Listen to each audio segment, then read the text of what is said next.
김지의 돌직구쇼에 오신 여러분 반갑습니다. 김지입니다. 저는 오늘도 이곳 광화문 청계 광장에 나와 있습니다. 아내를 때려 숨지게 한 혐의를 받고 있는 유승현 전 김포시 의회 의장의 죄목이 변경될 것으로 보입니다. 경찰은 유승현 전 의장에 대해서 살인죄를 적용할 것을 검토하고 있는 것으로 취재 결과 확인됐습니다. 오늘 유 전 의장의 구속 여부도 최종 결정이 될 것으로 보입니다. 아내가 숨진 그 현장에는 혈흔이 묻어있는 골프채가 있는 것으로 확인됐습니다. 잠시 후에 상세한 이야기 전해드리겠습니다. 저는 비가 오나 눈이 오나 매일 아침 이곳에서 여러분을 기다리겠습니다.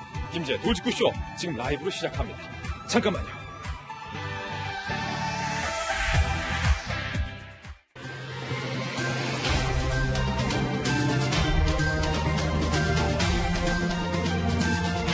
신문 읽어주는 남자입니다.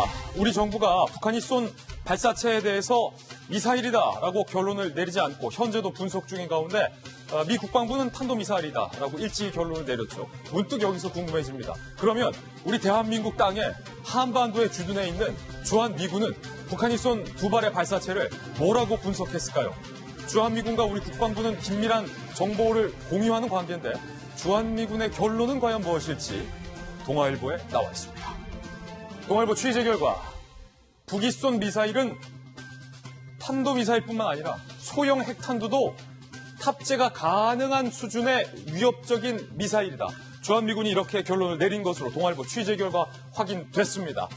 주한미군 측은 속도와 파괴력을 높인 KN-23으로 이번 북한의 신형 탄도미사일을 결론 내린 사실이 확인됐습니다. 그뿐만이 아니라 우리 주한미군 측은 핵탄두까지 탑재가 가능한 신형 탄도미사일 KN-23이다라는 그 결과를 우리 국방부에게 정보를 공유한 사실도 확인됐습니다. 하지만 이 정보를 전해들은 우리 군은 아직도 북한이 쏜 발사체에 대해서 결론을 미루고 있습니다. 북한이 쏜 게 미사일이다라는 것을 이쯤 되면 몰라서 결론을 미루는 게 아니라 다른 이유 때문에 결론을 미루는 것 아니냐라는 의혹이 강하게 제기되고 있습니다. 다음 신문입니다. 이번엔 중앙일보입니다. 문무일 검찰총장이 어제 비공개 기자회견에서 양복 상의를 벗어서 흔들면서 감정에 북받쳐서 이렇게 기자들에게 물었습니다. 양복이 지금 흔들리고 있는데 흔들리는 양복을 보지 마세요. 이 양복을 어디서 누가 흔드는 겁니까? 라고 물었습니다. 문무일 총장의 이 같은 퍼포먼스와 답변이 나오게 된 질문은 바로 이런 질문이었습니다. 검찰이 아직도 현 정권에게 휘둘리는 것이냐라는 질문에 대해서 문무일 총장이 양복을 흔들면서 옷이 아니라 흔드는 곳을 봐라.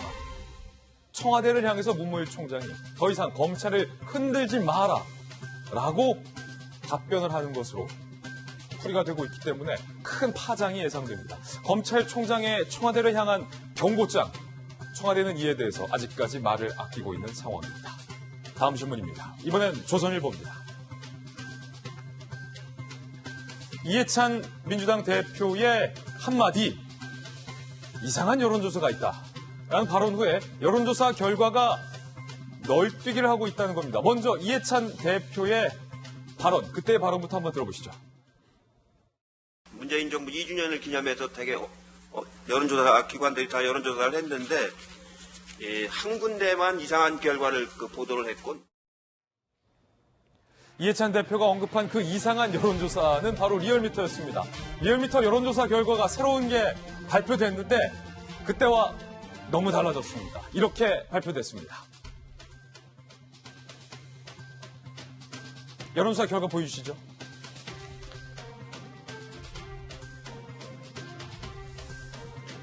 43.3 민주당은 이렇게 증가를 했고 한국당은 30.2%로 하락을 했습니다. 종전에만 하더라도 민주당과 한국당의 정당 지지율 격차가 1.6%포인트였는데 13.1%포인트로 10배 가까이가 벌어진 겁니다. 이를 두고 한국당에서는 아니 이해찬 대표한테 혼나고 나서 리얼미터가 작정하고 여론조사 결과를 이렇게 이상하게 한 건 아니냐라고 반발을 하고 있고 민주당과 리얼미터 측에서는 아니다. 한국당의 이른바 막말 논란 때문에 지지율이 떨어진 것이다. 라고 맞서고 있는 상황입니다. 여러분들이 보시기에는 어떻습니까? 이리 보나 저리 보나 그때든 지금이든 양측이 다 이상하다고 주장하고 있는 여론조사 결과였습니다. 다음 신문입니다. 이번엔 경향신문입니다. 이재명 경기도지사에 대해서 1심에서 무죄가 선고됐습니다. 선거법 직권남용 혐의 모두 다 무죄를 선고받았습니다. 이 지사는 위기를 탈출하면서 이렇게 얘기했습니다. 이제 큰 길을 가겠다. 이 지사가 말한 여기서의 큰 길은 무엇일까요? 큰 길, 대권 아니냐라는 얘기가 나오고 있습니다. 위기 탈출 이 지사. 다음 신문입니다. 이번엔 한겨레 신문입니다. BTS의 전 세계 팬클럽인 아미, BTS의 아미들이 요즘에 5.18 민주화 운동을 열심히 공부하고 있다고 합니다. 외국인들도 5.18 하면서 공부하고 있다는 거예요. 왜 그런가 했더니 지금 사진에서 보시면요.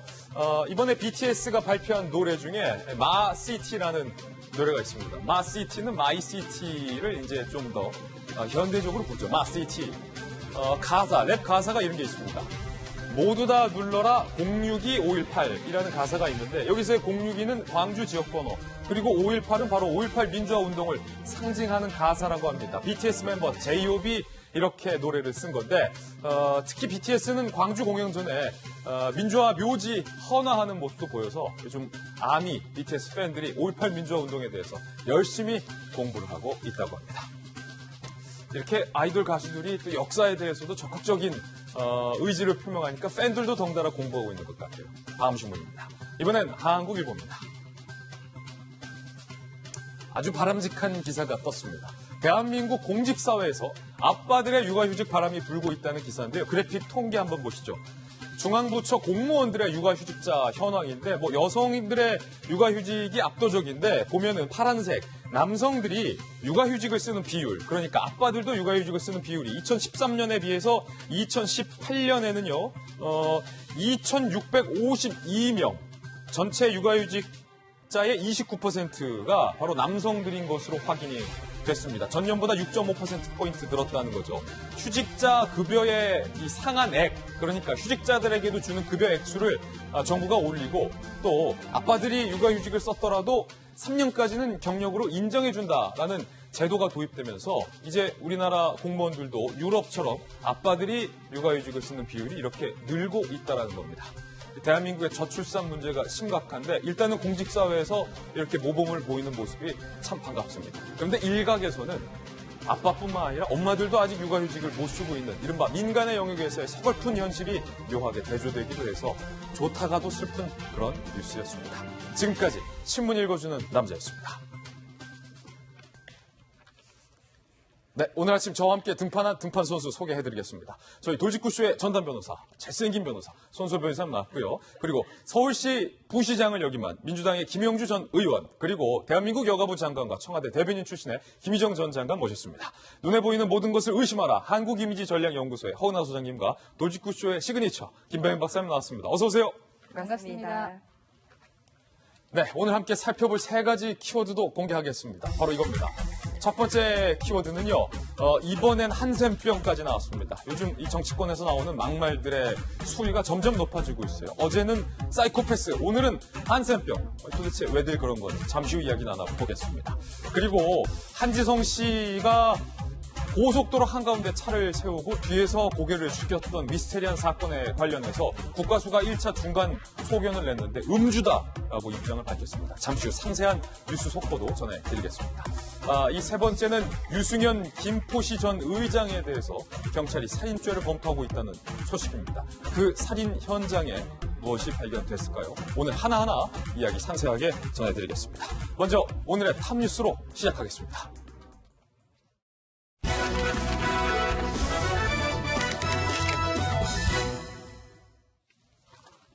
네, 탑뉴스 주제부터 전격 공개하겠습니다. 바로 이겁니다.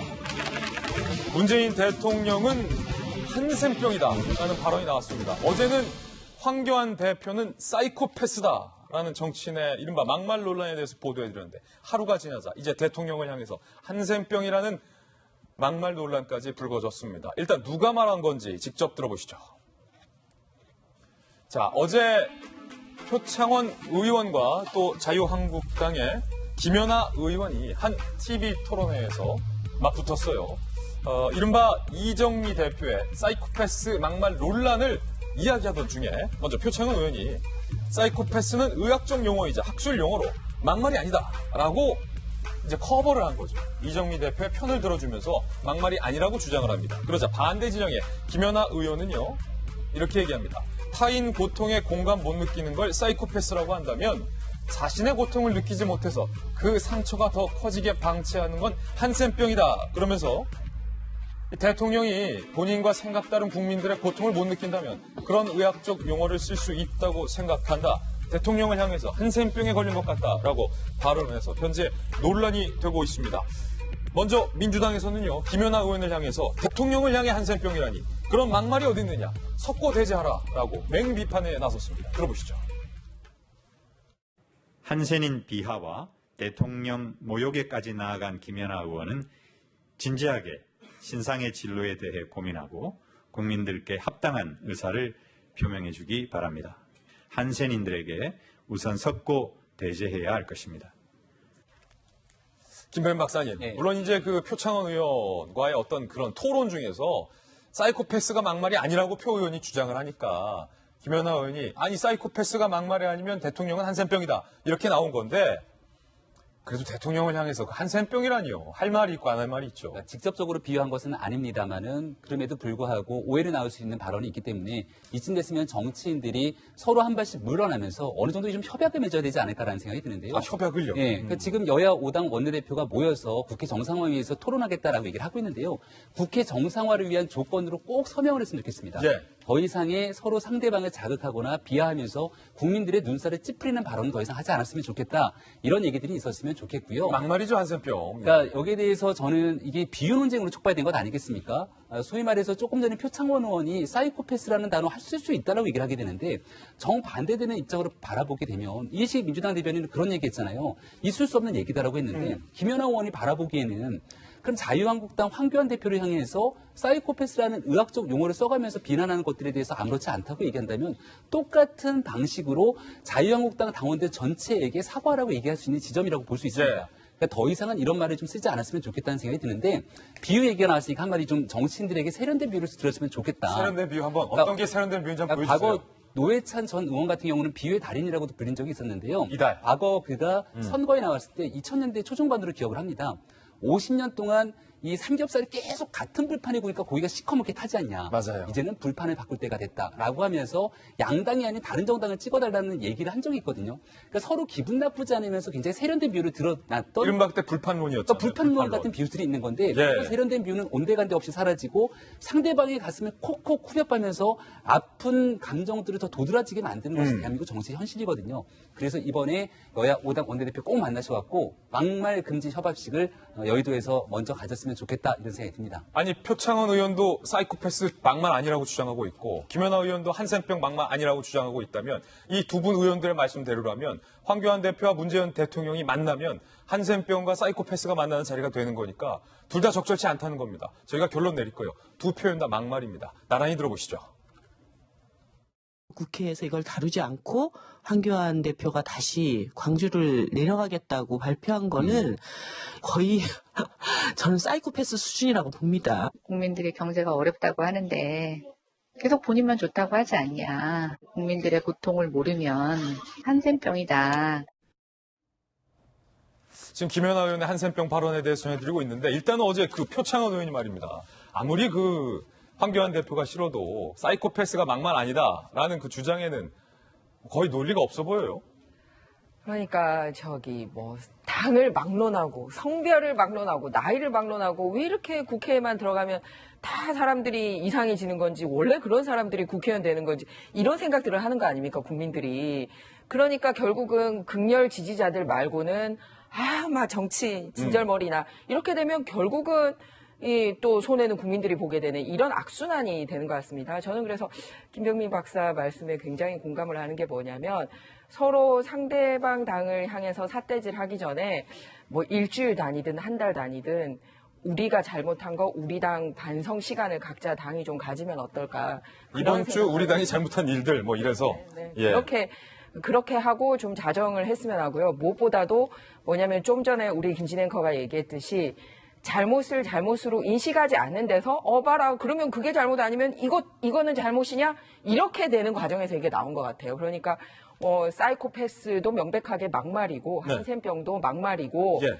그리고 그 전에 있었던 수많은 그 단어들도 마찬가지인데 이게 놀라운 게 뭐냐면 막 예측지 못한 상황에서 몸싸움을 하다가 서로 과열된 과정에서 막 나온 얘기가 아니라 사이코패스 말도 그렇고 한센병도 그렇고 그 언론 매체를 통해서 차분하게 토론하고 인터뷰하던 과정에서 막 서로 싸우는 과정이 아닌 데서 이런 말이 나왔다는 게 더 문제라고 생각을 합니다. 그러니까 인식에 상당히 일반인들과 좀 괴리가 있지 않냐라는 거고 두 번째는 그게 잘못됐다고 생각을 한다면 본인도 그렇고 소속당도 그렇고 빨리 이거는 잘못된 것 같다. 라고 얘기를 해야 되는데 지금 이정미 대표 쪽도 그렇고 이거를 또 막말 아니라고 했던 우리 표창원 의원도 그렇고 또 김연아 의원도 그렇고 그 이후에도 특별히 반성하는 모습들이 없어요. 그래서 지금이라도 요 지나간 최근 거 탈탈 털어서 각당 다 걸려 있는 것 같아요. 탈탈 털어서. 네. 하도 빨리 각자 남의 당 손가락질하기 전에 각자 자기 당에서 반성하는 그거부터 했으면 하는 바람입니다. 사실 제가 저 국회 출입하는 정치부 기자 시절에 우리 또 계셔서 하는 말씀이 아니라 김영주 의원을 기자들 사이에서 참 점잖은 의원이다. 국회에 약간 신사적인 분이다라고 일컬음을 많이 했는데 일본에서요 최근에 특히 자민당에서는 하도 자당 소속 의원들이 막말을 많이 하니까 아예 이 교과서를 막말 금지 매뉴얼을 만들어서 당 소속 의원들의 배포까지 했다면서요. 네, 사실은 그런 부분이 있었기 때문에 실제적으로 일본이 우리가 굉장히 보수적이지만 어쨌든 기강이라든지 또 구의원 시원들이 굉장히 훌륭한 분들이 많아요. 그렇기 때문에 기초로부터 서서히 말하자면 국회 자체도 그야말로 정풍운동, 문화운동이 좀 있어야 될 것 같고요. 또 하나는 지금 특히 지역구 비례를 구분해서가 아니라 비례대표에 나온 분들은 조금 더 정책적인 영역에 좀 더 집중해 줬으면 좋겠다. 우리 16대 이후로 왜 이 시기에 저런 말이 나올 수밖에 없냐 하면 다음 내년에 지역구로 가야 되기 때문에 이제 선거니까. 그리고 당에서도 말하자면 점수를 대외 활동 점수, SNS 점수를 하다 보니까 저게 불을 붙이고 있어요. 그래서 조금 더 우리가 국회의원을 고를 때 좀 더 신사적이고 좀 더 정책적인 그런 분으로 또 국민들이 심판해 주셔야 되지 않을까 싶습니다. 국회에 사실은 이 백봉 신사상이라는 상이 있습니다. 그래서 굉장히 신사다운 성별을 따지지 않고 국회의원들에게 수상하는 상인데 좋은 말 상, 이런 것도 하나 좀 신설해서 막말 안 하는 국회의원들과 막말하는 국회의원들을 좀 구분할 필요도 좀 있어 보인다는 생각이 듭니다. 국회 얘기 나와서 말인데요. 자맹을 하던 임종석 대통령 비서실장이 종로에 지역구를 두고 있는 정세균 의원에게 형님, 제가 종로로 이사 가겠습니다. 라고 충격 선언을 해서 정 전 의장이 지금 깜짝 놀랐다는 소식이 들어와 있는데 그 발언부터 직접 들어보시죠. 후배들이 여기서 하고 있는데 살림집 이사를 여기 계속 있을 수는 없어서 종로로 살림집 옮길 생각을 갖고 있습니다. 아마 종로를 언론에서 저를 이제 나오기 전부터 많이 거론을 했는데 제가 거기가 어렵다고 해서 피할 생각은 없는 거죠.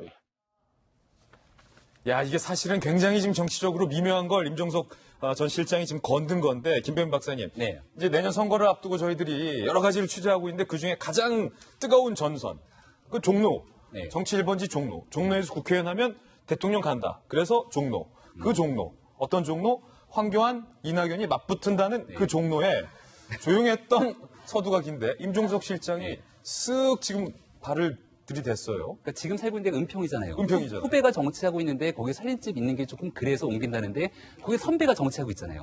선배가 정치하고 있는 거 신경 쓰지 않고 가겠다 나는 나이 갈 길을. 그래서 아마 정세균 의장의 기분이 썩 좋지 않을 것 같다는 생각이 드는 거예요. 제가 듣기로는 정세균 의장이 좀 국회의장 하셨지만 관행을 깨고 종로 출마를 지금 사실은 염두에 두고 지역구를 엄청 챙기고 있다는 얘기도 들리는데. 그런 설이 파다할 수밖에 없는 게 정세균 의장이 보통의 관례대로라면 국회의장을 끝내고 정계를 은퇴해서 사회의 원로가 되는 게 정상인데 과거에 우리가 정세균계라고 하는 이야기 많이 들어보지 않았습니까? 정세균 의장이 대권에 관한 꿈이 남아있다면 종로에서 한 번 더 선거를 통해서 내가 나가겠다라고 하는 생각을 버릴 수가 없는데요. 종로가 우리가 노무현 전 대통령 그리고 이명박 전 대통령이 그 지역에서 국회의원을 지냈습니다. 그러다 보니까 대통령 선거로 가는 징검다리로 불리울 수도 있고 현재 청와대에 있는 대통령이 선거를 통해서 찍게 되는 바로 유권자도 결과적으로 종로를 지역구로 두고 있는데 우리가 지난번 2016년도에 총선을 보게 되더라도 대권에 꿈이 있는 오세훈 전 시장이 종로에 노크를 하면서 두들겼다가 실패해서 굉장히 좀 어려움을 겪었잖아요. 그 바로 정세균 전 의장한테 졌잖아요. 맞습니다. 그래서 이번에 임종석 실장이 정세균 의장을 밀어내고 여기서 종로에 빅매치를 형성해서 나름의 배지를 달 수 있게 됐을 경우에는 지금의 대권 가도 속에서 약간 좀 처져 있는 상태거든요. 예. 이걸 뛰어넘는 대권자로 클 수 있겠다 생각을 하는 것 같은데 저는 정세균 의장이 쉽게 내줄 것 같다는 생각이 들진 않습니다. 이게 말입니다. 허나 소장님, 이미지적으로 봤을 때 임종석 실장이 상당히 정중하고 젠틀하게 선배님 제가 그냥 일단은 종로로 이삿짐만 들어놓겠습니다라고 정중하게 말했지만 지역구 한참 관리하고 있는 이 정 선배 입장에서 들을 때는 임 후배가 상당히 좀 발칙하게 느껴질 것 같아요. 예, 심장이 뚝 떨어지는 느낌을 받았을 것 같아요. 그렇습니다. 그러니까 뭐 정치를 잘 알지 못하는 우리 국민들도 워낙에 임종석 전 실장 자체가 잠룡이다라는 얘기를 많이 들어왔었기 때문에 왜 나한테 지금 뭔가 도전장을 내미는 건가라는 좀 생각을 할 수도 있을 것 같은데요. 그렇죠. 보여지는 이미지로 봤을 때 정세균 의장하고 임 실장하고 비슷한 점이 상당히 많아요. 아, 그래요? 둘이 비슷한 게 많다? 정세균 의장 하면 저희는 저 미소에 대해서 되게 긍정적이잖아요. 그렇죠. 사실. 센 소리를 하더라도 늘 웃으면서 하는 그 모습에 표정은 참 좋다라는 평가를 하는데 임종석 실장 같은 경우도 그 표정 관리를 상당히 좀 잘하고 있는 것 같아요. 오늘의 사진들은 웃는 사진들이 지금 많지는 않은데 비서실장으로서 문재인 대통령 옆에 있으며 늘 웃는 모습으로 자신을 이제 연출하려고 했었던 부분이 있었던 것 같습니다. 그래서 보여지는 미소에 있어서는 상당히 공통점이 있는데 살아온 그의 평판과 여러 가지를 봤을 때는 상당히 다른 면이 있어서 이미지적으로는 추후 좀 더 깊이 있게 한번 평가해 볼 만한 두 분이 아닌가 싶습니다. 웃으면서 두 분이 짧게 대화를 주고받았지만 그 웃음 뒤에는 뭐를 서로 감추고 있는지는 아직까지는 알 수 없다라는 예언까지 전해드렸습니다. 이번엔 저희가 준비한 두 번째 이슈를 소개해드리겠습니다. 많은 사람들이 의문을 가져왔던 일입니다. 여배우 한지성 씨가 그 새벽, 야심한 새벽에 차들이 쌩쌩 달리던 고속도로 한복판에 왜 차를 세웠을까? 많은 사람들이 궁금했는데 그 실마리가 오늘 아침에 드러났습니다. 한 매체의 보도에 따르면 한지성 씨가 음주를 한 사실이 확인된 겁니다. 국가수의 1차 부검 소견을 한 매체가 지금 보도를 했는데 다발성 손상, 일단 한지성 씨의 사인과 관련해서 다발성 손상인 상황이 좀 드러났고 중요한 건 혈중 알코올 농도가 0.1% 이상이다라는 국가수가 중간 소견을 내린 사실이 한 매체가 취재를 해서 지금 보도를 한 상황입니다. 지금 보시면은 손소 변호사님 0.1% 수치라는 것은 뭐 얼마나 그러면 취했다는 겁니까? 일단 뭐 성별, 체중, 뭐 음주 시간, 뭐 안주의 섭취 정도에 따라서 다 다를 수 있습니다. 네. 일단 0.1% 이상이면 면허 취소 수준이거든요. 면허 취소. 네, 적발 시에 따라서 상당히 취해 있었다 이렇게 볼 수 있겠고요. 또한 술에 취해 있을 때 운전을 하면 당연히 안 되는 것인데 네. 그때 어떤 인지 능력이나 신체 조절 능력도 사람마다 다 다릅니다. 네. 따라서 어느 정도로 운전할 수 있는 상황이었는지를 따지는 것도 쉽지는 않아요. 하지만 일단 현행법상 당연히 형사처벌 대상이고 또한 면허 취소 대상인 것을 볼 때 0.1% 이상의 혈중 알코올 농도 수준으로 운전을 했다면 당연히 정상적인 운전을 하지 못했던 상황으로 볼 수 있겠죠. 물론 한 잔만 먹고도 핸들을 잡으면 안 되는데 저 0.1%라는 것은 한두 잔 마신 수준은 아니다 일단. 그렇습니다. 훨씬 더 많이 먹고 취한 거다. 네. 그런 상황에서 차선을 그렇다면 잘못 판단했을 가능성까지 이 국가수의 중간 소견이 사실이라면 그런 가능성까지 점쳐지고 있는데 이 사건이 처음 나왔을 당시 그 옆에서 차를 몰고 지나가면서 그 장면을 바라봤던 목격자들을 저희가 만날 수 있었는데 그 목격자가 사건 당시에 이렇게 진술을 했었습니다. 남자가 담을 넘어갔어. 담 넘어갔어. 한 명은 뒤에서 토하고 있고 라고 목격자가 진술을 한 겁니다. 그러니까 애초에는 한지성 씨가 몸을 좌우로 흔든다 라는 말이 알려져서 스트레칭을 하는 건가 했었는데 이 목격자의 이 같은 진술이 나오면서 사실은 몸을 흔들고 있던 게 아니라 한지성 씨가 상체를 앞으로 숙이고 있었다. 그래서 목격자가 보기에는 마치 토하고 있는 모양 같았다라는 진술이 나와서 혹시 한지성 씨가 음주를 한 건 아니냐라는 의혹이 나왔었는데 이번 국가수 1차 중간 소견에 따르면 혈중 알코올 농도가 0.1% 이상이다라는 뭔가 개연성이 지금 현재 연결되고 있다는 느낌이 드는 대목입니다. 자, 바로 이렇게 말이죠. 뒤에 따라오던 차량의 목격자의 차량에 찍힌 블랙박스에는 이렇게 한지성 씨가 좌우가 아닌 앞으로 고개를 숙인 모습이 선명하게 포착이 돼서 과연 저 행동이 의미하는 바가 무엇이냐 많은 사람들이 궁금해하던 의문을 갖고 있었던 그런 상황에서 지금 국가수의 중간 소견이 나온 겁니다. 그렇다면 이 남편은 사건 이후에 어떻게 진술을 하고 있느냐에 대해서도 저희들이 한번 정리를 해봤습니다. 결혼한 지 얼마 안 됐던 부부 사이에서 일어난 참변이기 때문에 많은 사람들이 안타까워했는데 녹음 기능이 꺼진 블랙박스, 유일하게 남은 남편의 진술. 사고 당일 영종도에서 지인들과 함께 술을 마셨다는 거예요. 술자리에 있었던 아내가 술을 마셨는지는 보지 못했다. 남편이 보지 못했다라고 진술을 했기 때문에 많은 사람들이 이 남편의 진술에도 의문을 가졌던 거예요. 김주정 장관님. 같이 술자리에 아내가 있었는데 아내가 술을 마셨는지 안 마셨는지를 보지 못했다. 아내가 술을 안 마셨다라는 진술은 아니에요? 네, 맞습니다. 그리고 저 남편의 직업이 변호사라는 점에 주목을 해야 됩니다. 상당히 법적으로 진술에 어떤 대답이 책임을 지고 책임을 지지 않는지를 알고 그렇게 대응하고 있다라고 보여진다라는 거죠. 왜냐하면 특히 변호사이기 때문에 뭐 우리 윤창호법 바뀐 거라든지 음주운전 이런 거 잘 알고 있지 않습니까? 그런데 그러면은 저기 놀러 가서 아내 따로 남편 따로 술 마시고 같은 차에서 만나서 오는 겁니까? 그게 아니지 않습니까? 그랬는데 긍정도 부인도 하지 않는 워딩을 썼잖아요. 예. 네, 그런 거는 상당히 법적으로 자기 책임을 피해가기 위한 그런 내용으로 진술을 하고 있는 걸로 보입니다. 근데 한 가지 안타까운 거는 이제 그동안은 음주운전 사고에 의해서 다른 사람을 사망케 하는 거에만 저희가 굉장히 관심 가지고 붕괴하고 이거 살인죄로 해야 된다라고 막 그랬는데 이건 음주운전 한 당사자가 또 돌아가신 사고지 않습니까? 그래서 이 실험 결과를 좀 말씀을 드리면요. 아까 운전면허 정지가 되는 게 0.03에서 0.09인데 0.1이거든요. 그러니까 운전면허 정지 수준보다 훨씬 더 높아요. 그러네요. 그런데 운전면허 정지 수준을 잡은 기준이 뭐냐면 시력이 4분의 1로 떨어집니다. 예. 그리고 반응 속도가 40%에서 50% 절감하는 걸로 이렇게 의학적인 실험에 의해서 나타났습니다. 그러니까 만약에 위기 상황이면 바로 반응하는 건데 평소라면 이게 2배 정도 더 느려진다. 그렇죠. 그런데 밤이기 때문에 낮에 해도 시력이 25% 감소하는데 밤이었기 때문에 저 차선 자체를 인식을 못했을 가능성이 그렇군요. 굉장히 높다라는 거죠. 그래서 지금 또 하나는 뭐냐면 남편은 저런 식으로 해서 변호사니까 피해 나갔는데 뒤따라오던 차들은 뭔 죄냐는 거예요. 예. 지금 현재는 뒤따라오던 차의 운전자가 가해자로 되어 있는 상황입니다. 예. 그래서 이 음주운전을 했다라는 사실이 이 가해자들이 받아야 될 형별에 어떤 영향을 줄지가 또 이게 관심사라고 말씀드리고 싶습니다. 그렇군요. 그 형별과 관련돼서는 잠시 후에 또 저희가 한번 샅샅이 논의를 해보겠고요. 상세하게. 손소 변호사님, 지금 김 장관께서 예리한 지적을 해주셨는데 남편의 직업이 변호사다. 본인의 책임을 뭔가 회피하기 위한 의도적인 단어의 선택이다라고 했는데 이게 조금 전에 발언 보시면 나는 못 봤다라는 발언이 실제로 법적으로 도움이 되는 거예요?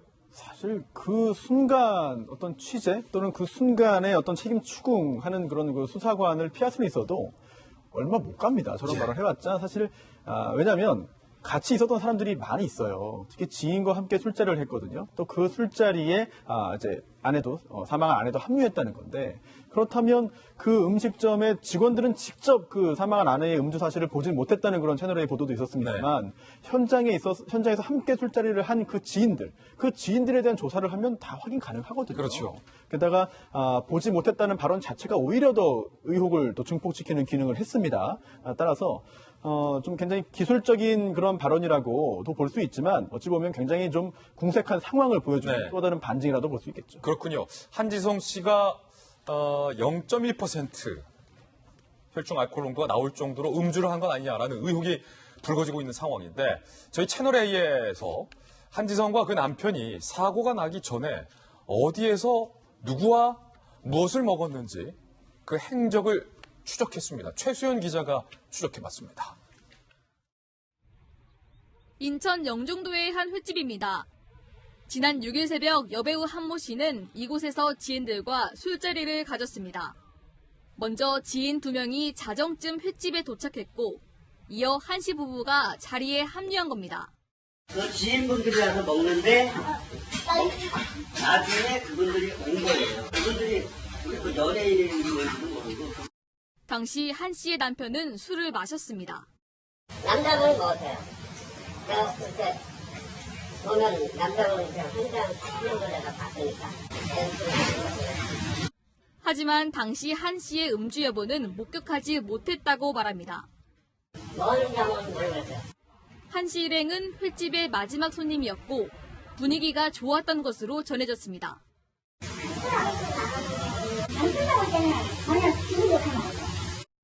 이어 새벽 3시 10분쯤에 한 씨 차량으로 추정되는 흰색 승용차가 주차장을 빠져나가는 모습이 CCTV에 찍혔습니다. 한 씨의 차량은 횟집에서 출발해 인천국제공항 고속도로 개화터널 부근까지 약 46km를 달렸습니다. 하지만 한 씨는 고속도로 한가운데 차량을 세웠고 승용차 뒤에서 몸을 숙였습니다. 그러는 사이 남편은 조수석에서 나와 갓길로 향했고 한 씨는 새벽 3시 50분쯤 뒤따라오던 택시와 승합차에 잇따라 치이는 사고를 당하면서 끝내 숨졌습니다. 이와 관련해 남편은 소변이 급해 차량을 세웠다고 했지만 아내가 도로 한복판에 차량을 세운 이유는 모른다고 진술했습니다. 경찰은 남편을 상대로 정확한 사고 경위 등을 조사하고 있습니다. 채널A 뉴스 최수연입니다.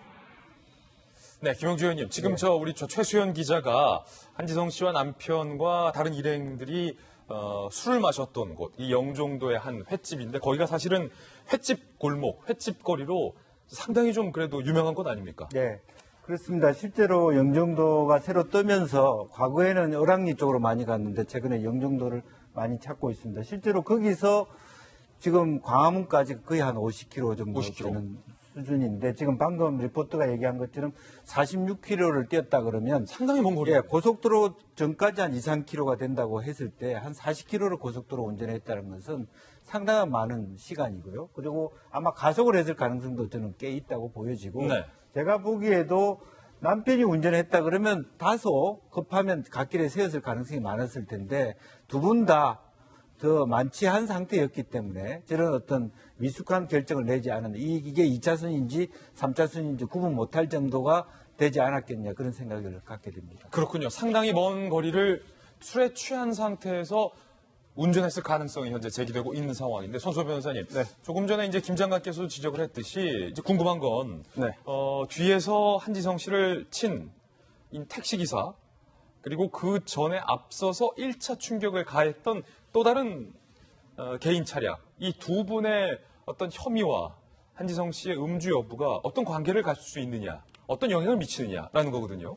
우선 첫 번째 충격으로 이미 사망했다면 그 다음에 두 번째 충격을 한 차량의 운전자의 형사책임은 없을 수가 있는 겁니다. 하지만 그 부분을 부검을 통해서도 언제 정확히 사망했는지를 밝히는 건 거의 불가능한 상황이 되는 거죠. 그러니까 택시가 칠 때냐 아니면 뒤에 저 SUV가 칠 때냐를 구분하는 건 쉽지는 않다 보죠. 그렇습니다. 일단 그 부분은 먼저 짚어야 되겠고요. 그리고 그게 확인되지 않을 경우에는 두 명의 운전자가 다 처벌 대상이 되는 건데요. 네. 왜냐하면 운전을 할 때 이제 과실을 범해서 뭐 전방 주시 의무 위반이라든지 과속 등의 잘못을 해서 상대방 이제 보행자 등을 치어서 사망하게 하면은 이제 과실이 인정됩니다. 예. 따라서 이제 교통사고 처리 특례법에 의한 처벌 대상이 돼요. 범죄예요. 근데 일각에서는 아니 앞에 차가 갑자기 술 마시고 운전하다가 서서 예견할 수 없던 거 아니냐. 도대체 이건 피해자지 오히려 가해자가 아니다라고 보시는 분도 있는데 물론 그렇게 생각하시는 그런 이유 배경 다 이해를 합니다. 하지만 이렇게 또 봐야 돼요. 앞에 아무리 새벽에 고속도로라 하더라도 앞에 차량이 정차하고 사람이 밖으로 나오는 경우는 꼭 음주운전 말고도 굉장히 다양하게 있을 수 있습니다. 네. 즉 전방에 사고가 발생해서 멈춰서 나와서 구조를 요청하는 경우 그렇군요. 또는 전방에 도로가 침하돼서 더 이상 가지 못하고 나와서 오지 말라고 경계를 하는 경우 또 뿐만 아니라 자동차가 고장나서 나왔을 경우도 있어요. 또 안에서 다툼이 있었고 구조 요청을 하는 경우도 있거든요. 또는 본인의 질병 때문에 멈춰선 경우도 있고 이런 것 때문에 뒷차의 후속 차량의 어떤 그 책임이 달라지진 않아요. 어쨌든 앞에 차량이 서 있었고 그 선계 물론 그 불법적인 요소가 있습니다만 또 운전자가 밖으로 나와 있었거든요.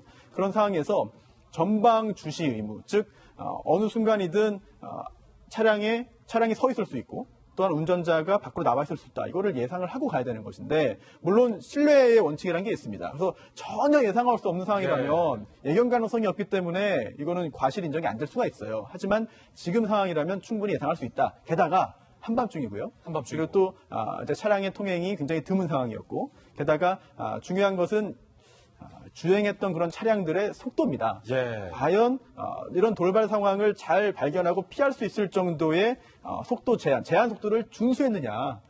준수하지 않았다면 제동거리가 늘어났을 것이고요. 만약에 준수했다면 제동을 해서 생명을 잃지 않을 수 있었거든요. 이런 상황까지 판단을 해야 과실 여부가 최종적으로 결정될 수 있을 것 같습니다. 이게 허나소님 안타까워요. 한지성 씨 많은 사람들이 안타까워하는 것 중에 하나가 나이도 젊고 또 이제 막 배우로서 작품을 막 시작하던 그런 시작이었고 결혼한 지 또 불과 몇 달밖에 안 됐던 새색시였는데 기분 좋게 이제 남편과 지인들과 한잔을 했다면 물론 이제 국가수의 최종 결론까지는 기다려 봐야겠지만 사실 영종도에서 그 대리 몇만 원이면 안전하게 남편과 함께 신혼집으로 갈 수 있었을 텐데. 네, 아마 많은 국민들이 이 사건을 보면서 그 생각을 할 것 같아요. 그리고 대립이 아끼지 말아야겠다. 대립이 아끼지 말자. 라는 생각을 제일 많이 할 것 같습니다. 그러면서도 제 개인적으로는 그 변호사였던 남편이 참으로 원망스럽습니다. 분명히 부인도 술을 마셨다는 것을 몰랐을 리가 없지 않습니까? 몰랐을 리가 옆에서 같이 술을 마셨겠죠. 그 자리에서 5-6명이었다고 하니까. 그랬을 때 운전을 한다고 하더라도 말렸어야 됐다고 생각을 합니다. 그 안에서 무엇 때문인지는 모르겠지만 아내에게 운전을 시켰고 그리고 지금 상황을 봤을 때는 아무래도 그 차를 달리다가 갑자기 내려서 뒤에서 이렇게 몸을 숙이는 건 대충 짐작컨대 오바이트 하는 걸 텐데요. 그만큼 술 때문에 힘들었던 아내를 몰랐었던 것일까라는 생각이 들면서 여러 가지 개인적으로는 조금 원망스럽고 또 우리 이제 앞으로는 대립이 정말 아끼지 말아야겠다라는 생각도 드는 그런 사건 같습니다. 한지성 씨와 관련된 국가수의 중간 소견에 대해서 전해드렸습니다. 이번에 저희가 준비한 세 번째 뉴스입니다. 많은 사람들이 어제 돌직구쇼에서 이 뉴스를 보도해드리고 많은 분들이 좀 충격을 받으셨습니다. 김포시 전 의회 의장이 아내를 때려서 숨지게 한 사건, 유승현 전 의장과 관련된 뉴스인데요. 그 현장에서 이런 것들이 발견이 됐습니다. 아내 사망 현장에서 피 묻은 골프채가 발견이 된 겁니다. 유승현 전 김포시 의회 의장의 자택에서 아내 A씨는 심정지 상태로 발견이 됐어요. 구급대와 경찰이 출동해 본 결과 아내의 온몸에는 폭행 흔적이 있었습니다. 팔다리에는 수많은 멍이 있었고 얼굴과 머리에는 타박상을 입은 흔적이 역력했습니다. 그런데 현장에서 저희들이 취재를 해보니 혈흔이 묻은 골프채, 그러니까 피 묻은 골프채와 빈 소주병 3개가 발견되는데 그중에 1개는 깨진 상태였습니다. 그리고 아내가 쓰러진 주변에는 소주병의 파편으로 추정되는 유리 조각들이 발견이 됐고 그 유리 조각에도 혈흔이 묻어있는 사실이 취재 결과 확인이 됐습니다. 경찰은 골프채에 묻은 그 핏자국, 혈흔이 아내의 것으로 현재 추정하고 있는 그런 상황입니다. 김배임 박사님, 비극적인 뉴스입니다. 안타까운 소식인데 골프채에 혈흔이 묻어 있었는데 경찰의 추정대로라면 어떤 상황을 의미하는 거예요, 이게? 골프채를 가지고 이 살인의 도구로 썼을 가능성을 배제할 수가 없다 이렇게 좀 판단할 수 있을 것 같은데요. 지금 현재까지 조사에 따르면은 이 유승현 씨 같은 경우는 말다툼 끝에 폭행이 있었고 그리고 나서 사망한 줄 몰랐지만 나중에 알고 보니 사망에 이르렀다라고 얘기를 하고 있지 않습니까? 근데 지금 온몸에 멍이 들어있고 저와 같이 주변에 있었던 여러 가지 이 물증 등을 확인해 보건데 경찰에 보다 면밀한 조사가 필요하지 않을까라는 생각이 듭니다. 저 정도로 사람을 때려서 숨지게 이를 정도라면 저게 불과 우발적인 사고로서 단 한 번 일어난 일이겠느냐라는 생각을 저는 지울 수가 없거든요. 본인은 우발적인 폭행이었다라고 주장하고 있죠. 그럼에도 불구하고 조사 결과에 따르면 어떤 결과가 나올지는 아무도 예단할 수가 없을 겁니다.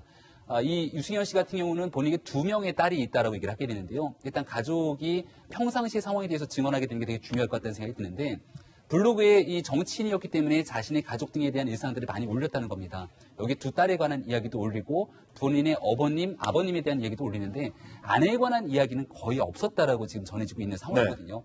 따라서 평상시에 아내와의 불화라든지 관계 속에서 상습적인 가정폭력 등이 있었는지 여부를 좀 확인할 필요가 있는데 그에 따라서 정말 이렇게 잔혹하게 아내를 때려서 숨지게 했던 정치인의 비극적인 모습들이 나타나게 되는 건지 좀 볼 수가 있는 것 같고 이게 김포시 의회에서 의장까지 지냈다면 한 지역사회에서는 기관장의 위치로서 엄청나게 중요한 위치에 서 있었던 사람입니다.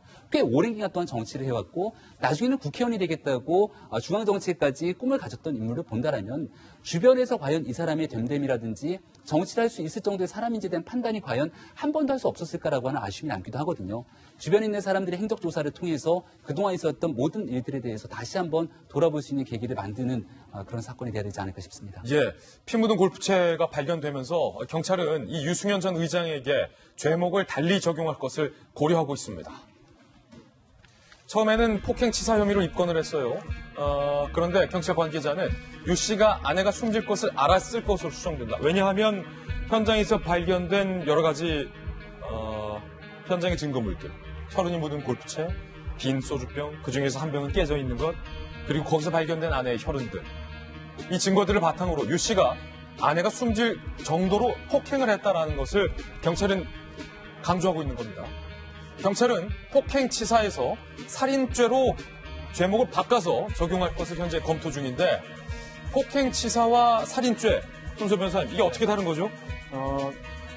일단 느낌상으로도 굉장히 다른데 법리적으로도 법률적으로도 굉장히 큰 차이가 있습니다. 상당히 차이가 있다. 네, 우선 살인죄부터 보면은요. 살인죄는 상대방을 정말 살해하려고 상대방을 죽게 만들기 위한 생각을 가지고 고의를 가지고 범행을 한 것이고요. 폭행치사 또는 상해치사는 완전히 다릅니다. 즉 폭행치사는 폭행의 고의만 있는 거예요. 상대방의 건강을 해치게 할 의사도 없는 겁니다. 그런데 예기치 않게 사망의 결과를 발생했고 그에 대한 책임까지 묻는 게 폭행치사죄인데 또 그 중간 단계는 상해치사입니다. 상해치사, 상해라는 것은 건강 상태를 해하는 거거든요. 따라서 죽게 만들 생각은 없었다. 다만 다치게 할 정도의 생각으로 공격을 했는데 그 결과 사망했다. 이 경우에 상해치사로 처벌합니다. 네. 법 적용을 보면은 살인죄는 사형까지도 가능한데요. 사형 무기 또는 5년 이상의 징역이고요. 상해치사나 폭행치사는 이제 3년 이상의 유기징역인데 문제는 어떤 고의를 가지고 있느냐를 보는 게 중요해요. 예.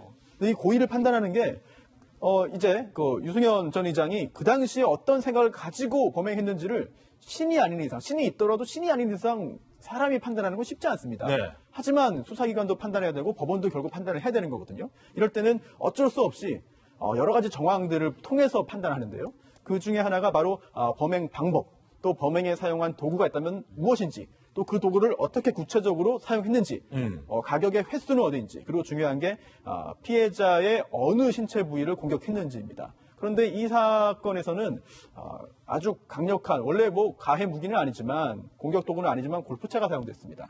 그리고 소주병도 있었거든요. 그 소주병도 깨진 게 있었어요. 혹시라도 그 깨진 소주병이 공격 과정에서 가해의 결과 깨진 것이라면 이 부분은 상당히 살인의 고의를 인정하는데 주요한 증거가 될 수 있다. 증거가 될 수 있다. 이런 부분들을 두루 감안해서 살인의 고의인지 아니면 폭행 또는 상해의 고의인지 여부를 판단하는 게 1차적인 수사기관의 몫인 것 같습니다. 예, 이 사건, 범죄 현장, 과연 범죄 전문가들은 어떻게 볼까요?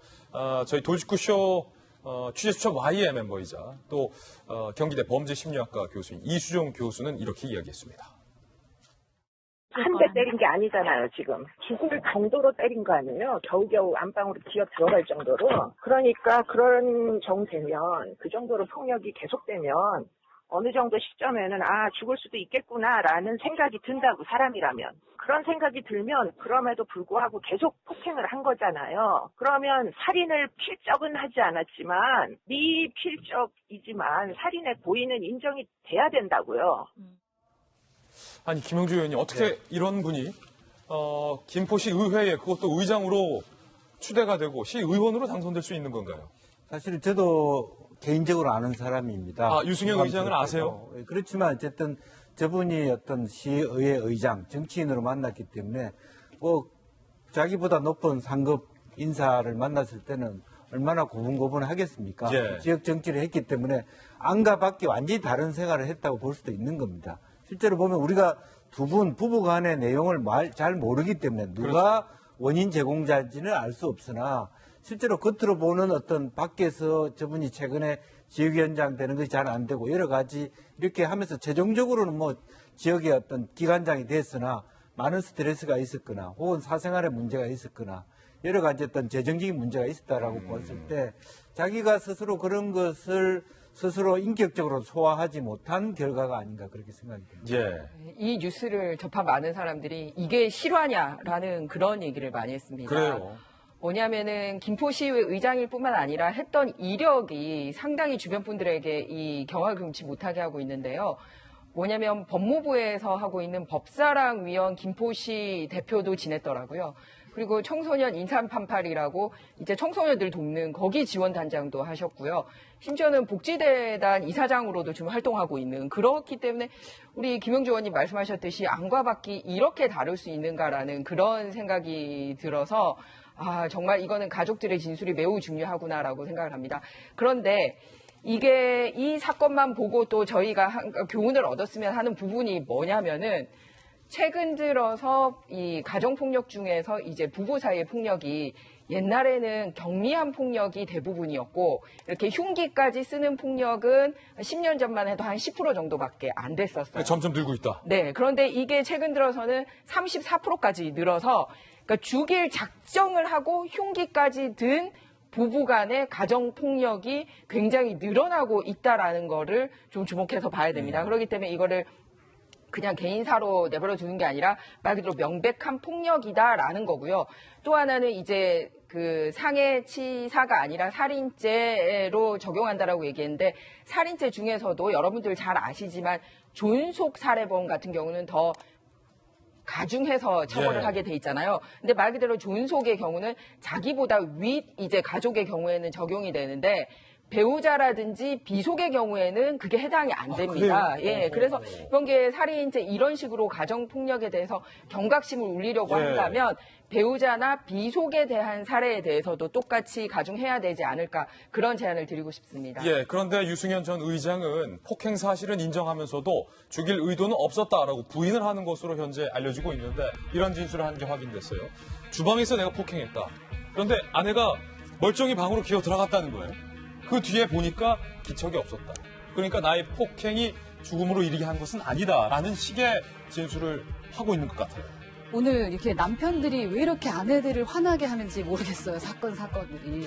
여기에서 저희 이중적 이미지에 대한 얘기를 좀 해야 될 것 같습니다. 정치인들의 이중적 이미지. 보이는 것만을 믿지 말아라 라는 말씀을 좀 드리고 싶은데요. 예를 들어 잠룡 같은 경우는 많은 사람 취재들이 쫓아다니면서 가족까지 볼 수가 있어요. 그러다 보니까 어쩌면 그들의 평판이나 이런 것들이 드러나기가 쉽습니다. 그런데 숨어있는 정치인들은요. 그들의 이중적인 이미지를 우리가 판단하기가 상당히 어렵습니다. 물론 누구나 가면을 쓰고 다닙니다. 집에서 보이는 모습, 또 회사에 나와서 보이는 모습 다 다르지만 폭행은 다릅니다.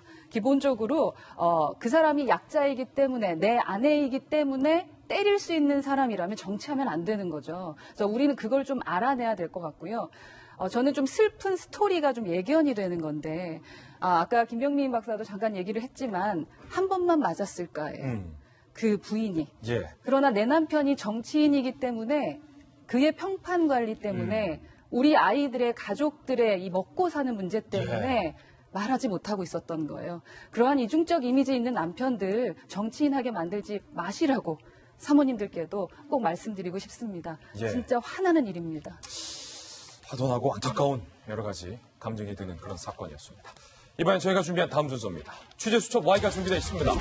오늘은 과연 어떤 사건이 준비되어 있을지 저와 함께 사건 풀로 이동하시죠.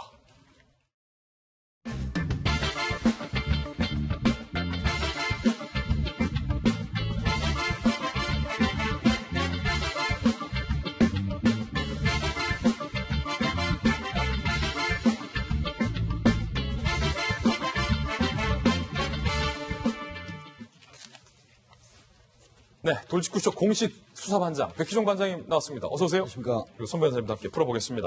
첫 번째 사건입니다. 국내에서 광고를 하고 있는 이 청소년 게임 광고에 일본의 성인물 배우를 기용해서 이게 논란이 되고 있습니다. 이 청소년들도 잘 아는 게임인데 일본의 어른용 성인 비디오에 나오는 배우를 광고 모델로 발탁한 게 이게 맞느냐라는 겁니다. 사건의 전말부터 함께 보시죠. 형 알지? 라고 이게 또 일본의 성인물 배우가 광고에 나와서 아니 뭘 알아요 알긴 형 알지? 라고 게임을 광고하고 있는 거예요.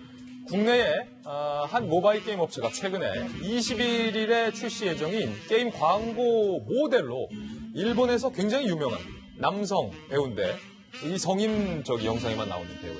성인물 배우 시미켄 씨를 섭외한 겁니다. 이 사람을 왜 섭외했는지의 목적을 보면 유추할 수 있듯이 형 알지 이후에는 야릇한 문구가 담긴 광고 편도 있고요. 또 포털 사이트 메인에 대대적으로 지금 이 게임 업체에서 광고를 하고 있어서 논란이 되고 있습니다. 이 시미켄 씨가 모델을 하고 있는 게임 광고는 TV에서, 유튜브에서, 영화관에서 자주 등장을 하고 있습니다. 그런데 문제는 해당 게임은 12세 이상 이용 가능하다. 그러니까 상당히 어린 우리 아이들까지 이용을 할 수 있게끔 심의 등급을 통과한 게임인데 그 광고에서 웬 성인물 배우냐는 거죠. 국민청원이 급기야 등장했습니다. 일본 성인물 배우의 한국 광고 금지를 청원한다라는 청원까지 등장했어요. 일본 등과 같이 성인물 제작이 합법적인 국가에서도 성인물 배우를 이런 어떤 공적인 광고 모델로 발탁하는 것은 유례없는 일이다라는 청원 내용입니다. 이 청원에는 현재 9,783명이 동의를 한 것으로 되어 있습니다. 그렇다면 이 시미켄 씨가 누구냐? 저희들이 한번 알아봤는데 이분이에요. 일본에서 굉장히 유명한 성인물 배우고 대학에서 성교육 강사로도 활동하고 있고 또 최근에는 그 유튜버로서 활동하고 있는데 국내 한국 시청자들과 한국 팬들을 위해서 한국어 자막까지 달면서 이제 한국에서 유튜버로 활동 중입니다. 현재 구독자가 43만 3천여 명, 인기도 많아요. 그래서 시미켄 씨에 대해서 한국인 분들이 애칭까지 지어줬습니다. 심익현. 그렇다. 시미켄, 심익현. 자, 백규정 단장님. 지금 부적절하다라는 논란이 일기도 있고 또 일각에서는 아니 회사가 쓰는 건데 그게 뭔 잘못이냐 이러고도 있어요. 양비론적인 지금 의견이 많이 올라오고 있는데요. 이게 지금 객관적으로 보면은 부적절하지 않나 하는 의견이 좀 우세한 것 같습니다. 그렇군요. 네, 왜 그러냐면 12세 이상 같은 경우에 이제 소위 그 미성년자 내지는 청소년 측 유아동들이 이제 보는 형태거든요. 그 모바일이라고 하는 부분은 지금 우리나라 같은 경우에는 초등학생들도 상당수 부모님들이 모바일을 갖다 제공을 하고 있어요. 핸드폰을 하기 때문에 과연 이게 12세 이상 가라고는 하지만은 자, 일본 같은 경우에는 합법적으로 성인물 제작을 합니다. 네. 그러면서 일본에서 굉장한 활동을 하고 있는 이 성인물 그 어떤 형태의 이상 야릇한 아이들이 볼 때는 이상 야릇한 형태의 그런 어떤 배우가 연기를 하는 사람이 12세 이상 등급가의 이 모바일 게임 업체에 광고로 나온다고 하면 어떤 영향이 있느냐면 그런 곳에 출연하는 사람도 이 청소년들이 그 즐겨하는 게임의 광고로 된다고 하면 어떤 성적인 측면에서 굉장히 부적절한 영향을 끼치지 않을까 하는 비판 여론이 거세거든요. 네. 왜 이게 존재를 하냐면 요즘 아이들이 굉장히 영리합니다. 야, 시미켄이 누구야? 물론 땡땡땡 TV라는 걸 43만 명의 구독자가 있긴 있습니다. 그렇다고 하면 이 사람의 이력이라든가 커리어라든가 이런 걸 알아봐요, 요즘 애들이. 그리고 자기들 등급에서 못 보면 선배들한테 물어봅니다. 네. 굉장히 영리합니다.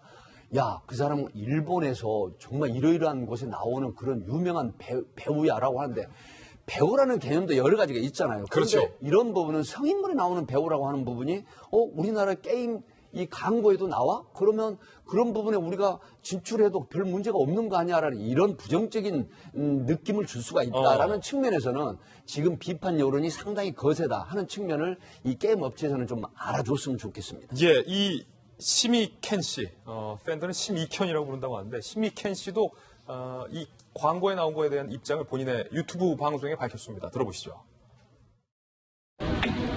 どうも、しみけんです。今回初めて韓国で広告のお仕事をさせていただきました。チキンベンマリー、それでいいか、車に달아주세요. 일단 시미켄 씨는 상당히 좀 해맑은 모습이죠. 한국에서 광고까지 지금 진출했기 때문에 그런데 이를 보고 있는 네티즌들 사이에서는 갑론을박 뜨겁습니다. 일단은 저 반대 의견은요. 아니 하필이면 많잖아요. 다른 모델들. 성인물 일본 배우를 모델로 섭외해서 민망하고 불편하다라는 의견. 또 반대측의 의견은 시미켄이 뭔 잘못이냐. 저 나라에선 합법이 아니냐. 범법자도 아니고 게임의 주 이용층인 남성들은 형 알지 하면 또 다 안다는 거예요. 뭐가 문제냐. 나는 팽팽한 지금 의견이 맞서고 있는데 일단은 손소부 변호사님, 법적으로는 뭐 문제가 없는 거죠? 뭐 도덕적인 감정에 의한 그 판단은 뭐 모두가 다 다를 수 있죠. 그 부분은 제가 드릴 말씀이 없고, 그럼 규정상 이게 규정을 위반한 건 아니냐 이런 부분도 봐야 되는데요. 이게 이 광고가 방송에도 이제 나옵니다. 네. TV에도. 그래서 방송 광고 심의 규정이 자세히 있거든요. 그 규정들을 보면 이러이러한 광고를 하면 안 된다. 그런 내용들이 굉장히 많이 있습니다. 네. 그런데 딱히 이런 성인물에 출연한 배우를 광고 모델로 쓰면 안 된다는 규정을 찾기가 쉽지 않아요. 그렇군요. 다만 품위와 관련된 그런 규정들이 쭉 있는데, 거기 보면 뭐 인간의 존엄성과 생명을 경시하는 표현을 쓰면 안 된다는 거 쭉 나오는데, 그 마지막 10호가 이겁니다.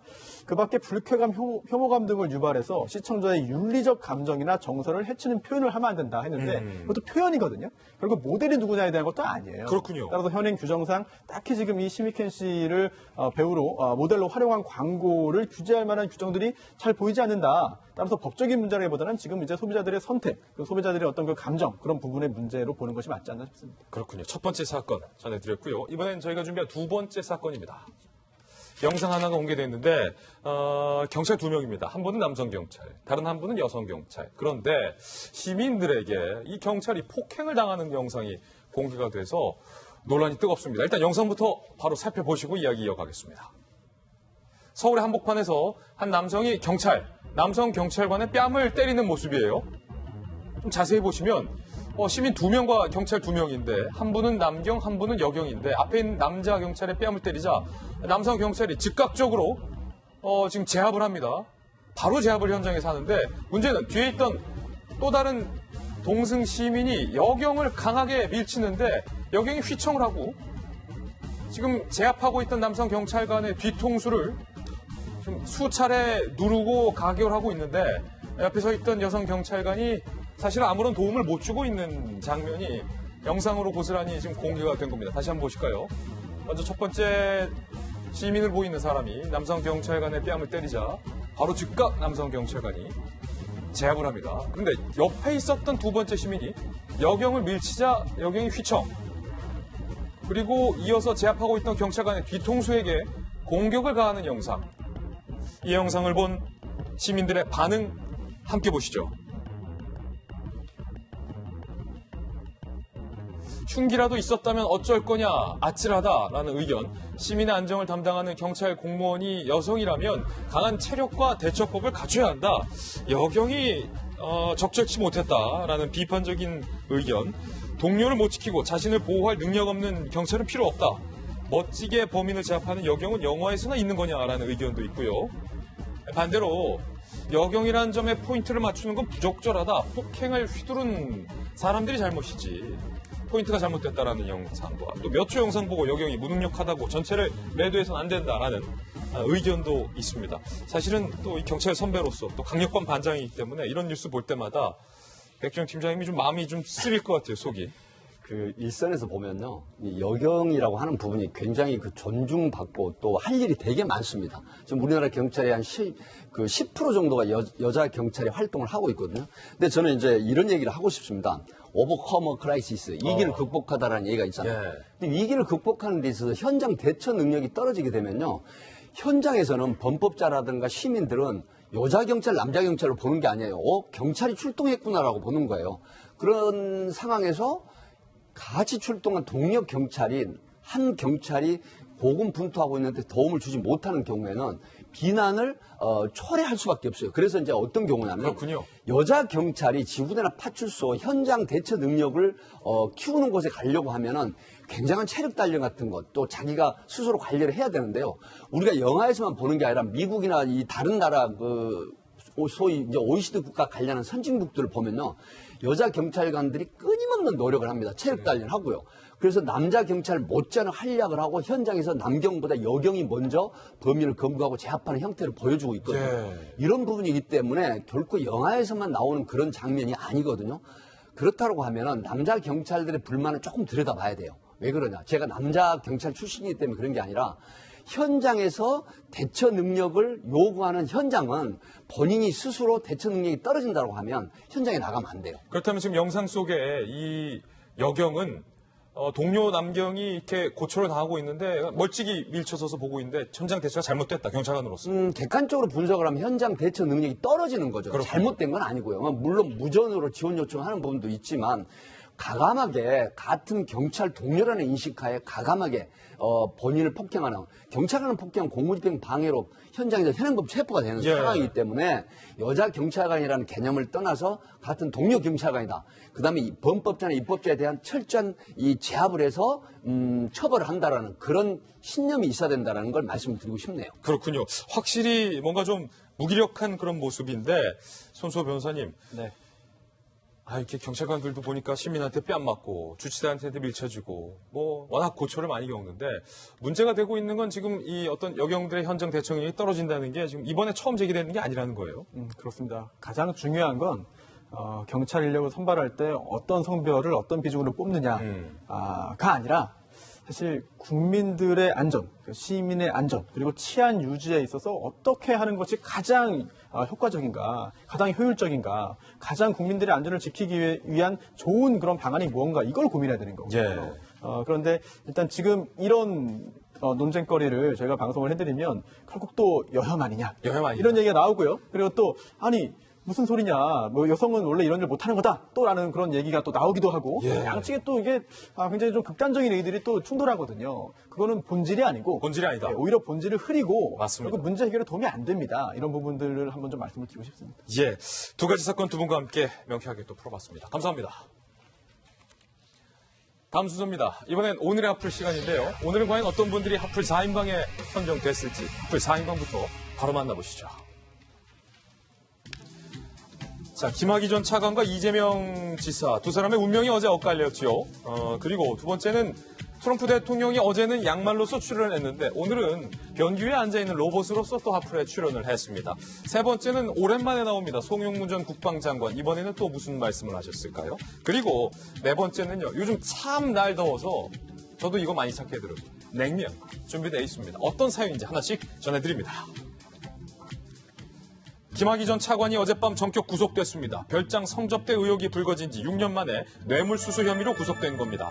법원은 주요 범죄 혐의가 소명되고 증거 인멸, 도망의 우려가 있다고 설명했습니다. 뇌물 혐의는 부인한 가운데 그동안 줄곧 모른다고 주장했던 윤중철 씨를 모르지 않는다라면서 입장까지 바꿨는데요. 이 같은 입장 번복과 대형 논란까지 불거졌던 심야 출국 시도 등이 김학의 차관에게 덫이 됐을 거란 분석입니다. 최후 진술에서 그동안 창살 없는 감옥에 살았다라면서 참담한 심경을 드러낸 김 전 차관. 검찰은 향후 성범죄 의혹에 대해서도 집중적으로 수사해 나갈 방침을 밝혔습니다. 한편 지사직 상실 위기에 놓이며 기로에 섰던 이재명 경기도지사가 어제 1심에서 직권남용 혐의 등 4개 혐의에서 모두 무죄, 그야말로 기사 회생을 했습니다. 판결 직후 이 지사는 SNS에 사필 규정이란 말을 남기기도 했는데 이 사건을 수사한 검찰은 상식적으로 이해할 수 없다라면서 항소하겠다라는 의지도 밝혔습니다. 어제 판결 직후 지지자들의 환호 속에서 이재명 지사가 감격의 소회를 밝혔는데 직접 들어보시죠. 인권과 민주주의의 최후 보루라는 사실을 확인해준 우리 재판부의 깊은 감사와 존경의 마음을 표합니다. 앞으로도 서로 함께 손잡고 큰 길로 계속 함께 가기를 기대합니다.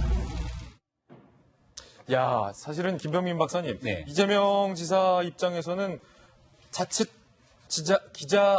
지사직을 상실할 수도 있었던 어떤 그런 절체절명의 기로에서 말 그대로 기사회생. 네, 공직선거법에서 벌금 100만 원 이상만 선고가 되게 되면 지사직을 상실하기 때문에 아마도 여러 가지 가지고 있는 혐의 중에서 100만 원 이상 하나는 나오지 않겠느냐라고 하는 전망들이 꽤 있었거든요. 저도 어제 재판 결과 보고 깜짝 놀랐는데 우리가 이재명 지사를 보면은 2018년도 한 해를 뜨겁게 달군 정치인 한 명을 뽑으라면 단연 이재명 지사입니다. 김부선 여배우의 스캔들부터 시작해서 해경군 김씨 논란, 그리고 친형의 정신병원 강제 입원 의혹, 여기 나와 있는 수많은 이야기들을 다 극복하고 마지막에 무죄를 받아내요. 또 더불어민주당의 유력한 대권주자로 나름대로 성장하는 과정이었지만 친문 핵심 진영의 지지자들로부터 공격을 받으면서 오히려 여권 내에서도 이상한 방향으로 정치인의 그런 입장이 좀 규정되기도 했었거든요. 그러니까요. 근데 지금 현재 상황에서 문재인 정부, 특히 문재인 대통령이 지지율이 좀 빠지고 있는 상황이고 경제 위기라든지 북한의 해법 등에 대해서 소위 말하는 문재인 진영이 좀 흔들리고 있는 상황인데 여기에 정반대 진영에 서 있는 이재명 지사가 본인에게 제기된 혐의들에 대해서 무죄를 선고받고 차기 대권주자로서 나의 갈 길을 가겠다라고 한다는 건 정치로 상당한 의미가 있다고 보고요. 이재명 지사의 힘은 다른 것 좌고 우면하지 않고 자기 할 말을 하겠다는 거거든요. 예. 그동안 이 문재인 정부에 대해서 집권 2년이 되는 기간 동안 잘못이거나 문제가 있어도 누가 강하게 얘기한 사람이 없습니다. 근데 역대적으로 차기 대권주자로 가는 사람은 항상 전에 있었던 대통령의 이 과에 대해서 강하게 비판하고 새로운 미래 세력을 도모하는 데 힘이 생기거든요. 이재명 지사가 본인에게 제기된 혐의들을 벗어내고 과연 차기 대권자로 성장하는 과정에 문재인 정부와 어떤 정치적 관계를 형성하게 될지도 굉장히 주목이 되는 대목인 것 같습니다. 어제 저 이재명 지사가 무죄 선고받고 나오는 모습을 이미지적으로 좀 어떻게 분석하셨습니까? 저도 김 교수님, 김 박사님처럼 좀 놀라웠어요. 그게 선고받고 나오는 모습이 아니라 대선 주자로서 무언가 선언을 하러 나오는 듯한 표정과 몸짓이었습니다. 그렇군요. 표정은 우선은 좋은 표정, 내가 너무 기쁘다라는 것을 조금 감추기 위해서 상당히 자중하는 모습이 보였는데 그 뒤에 서 계시는 분들의 표정은 감출 수가 없었던 것 같아요. 너무 좋아하는 표정 뒤에서 계속 웃고 계신 것과 이재명 지사의 표정이 사뭇 대비가 되는 것들이 좀 재미있었습니다. 또한 기존의 이재명 지사 같은 경우는 소통을 잘하는 걸로 되게 유명해지셨잖아요. 근데 이번에는 조금 다른 모습을 볼 수 있었습니다. 예를 들어서 악수를 하거나 저렇게 인터뷰하는 모습을 보여줄 때 시선 처리입니다. 그러니까 악수를 할 때 그 지지자하고 악수를 할 때도요. 그 지지자의 얼굴을 안 보고 그냥 바로 돌려버리는 것들. 예전에는 그런 모습이 거의 없었어요. 그리고 이번에 인터뷰를 할 때도 앞에 더 많은 프레시가 터지는 곳에 자신의 시선을 많이 보여주고 바로 옆에 있는 기자의 얼굴을 거의 보지 않더라고요. 그러네요. 단 한 번 봤던가요? 근데 그때도 눈을 0.1초도 마주치지 않는 모습이 저한테는 정말 신기했었습니다. 그래서 우리 이 지사님이 추후에 대권 주자로서 무언가 우리 소통이라는 그 키워드를 놓치면 안 될 텐데 지금의 저 모습은 우리 일반 국민들에게 그리고 저 같은 이미지 전략가들 눈에는 좀 아쉬운 면으로 분명히 보이는 장면이긴 합니다. 물론 이제 법원이 법리적인 판단을 했겠지만 김영주 의원님 뭔가 어떠한 기존의 여러 가지 사건들의 사회 분위기가 이재명 지사에게 조금 유리하게 작용한 것 아니냐라고 관측하시는 분들도 있거든요. 예를 들어서 정신질환을 형이 앓고 있다라고 이 지사는 주장을 해왔고 그렇기 때문에 강제로 입원한 것이 아니다라고 하면서 이 지사가 특히 특정 정신질환을 앓고 있던 사람들의 강력범죄 직후에 이 지사가 거봐 내 말이 맞지 않았느냐 사회 안전을 위해서 내가 한 거다라고 발언하기도 했었잖아요. 특히 최근에 그런 범죄들이 많이 있었죠. 그래서 조현병을 비롯해 여러 범죄 집단들이 있었기 때문에 그런 데 대한 사회적인 어떤 분위기 자체가 저런 경우를 강제 입원을 해야 되지 않느냐 하는 여론이 하나 있었다는 부분이 있고요. 또 하나는 이건 조심스럽습니다만은 어떤 시운이라고 할까 현재 검경 수사권 조정 속에서 검찰과 경찰이 어떤 세법을 했는지는 잘 모르겠습니다만은 어쨌든 이 지사에 대해서 무리하게 말하자면 수사할 의지는 없었던 것처럼 보여집니다. 그렇군요. 첫 번째 핫플 소식이었습니다. 이번엔 두 번째 핫플인데요. 트럼프 대통령인데 어제는 양말, 오늘은 로봇. 풍선도 있어요. 지난해 트럼프 대통령이 영국 방문 당시에 기저귀를 찬 대형 베이비 트럼프 풍선이 외신에서 대서특필된 바 있는데 다음 달 영국 방문을 앞두고 이번엔 이렇게 변기에 앉아서 트위터를 하는 트럼프 로봇이 공개돼 화제입니다. 높이가 무려 4.9m에 달하는 이 거인 로봇은 트럼프의 상징인 미국을 다시 위대하게가 적힌 빨간 모자를 쓰고 황금 변기에 앉아서 트위터를 하고 있는 모습인데요. 이게 다가 아닙니다. 사운드도 요란한데요. 뿡뿡 방귀를 끼며 너는 가짜 뉴스야. You are fake news. 혹은 마녀사냥 등 트럼프 대통령이 평소 자주 쓰는 표현을 따라하기까지 한 겁니다. You are fire. 평소 끊임없이 장소 불문, 내용도 불문, 밤낮 가리지 않고 트윗을 날리는 트럼프 대통령을 풍자한 것. 이 로봇은 필라델피아에 사는 한 반 트럼프 운동가가 3천만 원을 들여서 제작한 것으로 알려졌는데 이분도 대단하네요. 현재 트럼프의 방문 날짜에 맞춰서 영국으로 운송되고 있다고 합니다. 이제 어제 앞머리 휘날리는 트럼프 양말에는 환히 웃었던 트럼프. 과연 이 변기통에 앉아서 뿡뿡대는 트럼프 로봇을 보고도 웃을 수 있을까요? 트럼프의 반응이 궁금해지는 대목입니다. 저 양말 샴푸해주고 싶어요. 송영무 전 국방부 장관이 김정은을 두고 자유민주 사상에 접근한 상태라고 말해서 논란입니다. 북한의 미사일 도발로 한창 논란이 됐던 요즘인 만큼 이 발언의 시기 역시 논란인데 주한미군이 북한이 쏜 세 발이 신형 탄도미사일이라고 결론까지 내린 마당에 말입니다. 송 장관의 김정은이 자유민주주의 사상에 접근한 상태라는 발언부터 직접 들어보시죠. 일성과 김정은은 과거의 주체 사상에, 그다음에 김정은은 지금 자유민주 사상에 접근해 있는 상태라는 것을 제가 말씀드립니다. 저 발언을 들은 사람들은 도대체 무슨 근거로 김정은이 자유민주주의에 접근했느냐라고 황당해했다는 후문이 있습니다. 송영무 전 장관의 희대의 궤변이라는 비판도 이어지고 있는데 그런가 하면 군기 빠진 실상이 또 있어요. 북한이 오늘 보도에 따르면 소형 핵무기까지 쏠 수 있는 신형 탄도미사일을 쏜 날 우리 군 장성들이 골프 산매경에 빠졌다는 것. 지난 4일 군 장성들과 영관급 장교들이 북한의 미사일 도발 소식을 접하고도 아랑곳하지 않은 채 계속 골프를 쳤다는 거예요. 군 관계자는 당시 골프를 계속 친 장군 10명은 북한의 도발 상황 발생 시 긴급 소집되는 업무 담당이 아니어서 괜찮다라는 또 희한한 해명까지 내놨습니다. 그러니까 북한의 미사일은 본인들 소관이 아니었다는 것. 북한의 도발에 안보 위기 상황에 우리 군의 담당 업무가 이 장군은 딴 거고 저 장군은 따로 있다는 얘기인가요? 이 황당한 국방부의 궤변과 송영무 전 장관의 발언에 여론의 비난이 빗발치고 있습니다. 김 장관님, 일단은 송영무 장관의 주장. 아니, 무슨 근거로 김정은이 자유민주주의자다라고 지금 주장을 한 건지 도통 모르겠어요.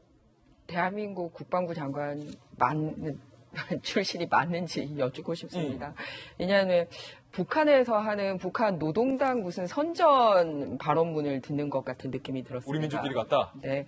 또한 정치적으로 이렇게 다양한 역할을 하는 장관들의 각자의 역할이라는 게 있는데 마지막까지 그래도 최후 보루를 지키고 소위 매파의 역할을 해야 되는 사람은 전현직을 불문하고 국방부 장관이라면 그 역할을 해야 된다고 생각합니다. 그러니까 오히려 인사청문회 때부터 문제가 됐던 통일부 장관이 저런 말을 하더라도 꾸짖으면서 그건 아니다, 잘못됐다, 이런 역할을 해야 되는 당사자가 공개석상에서 자유와 민주라는 단어를 썼다라는 게 정말 이를 제대로 들은 건지 귀를 의심하지 않을 수 없는 상황입니다. 네. 마침 어제 나온 뉴스를 좀 소개를 해드리고 싶은 건데요.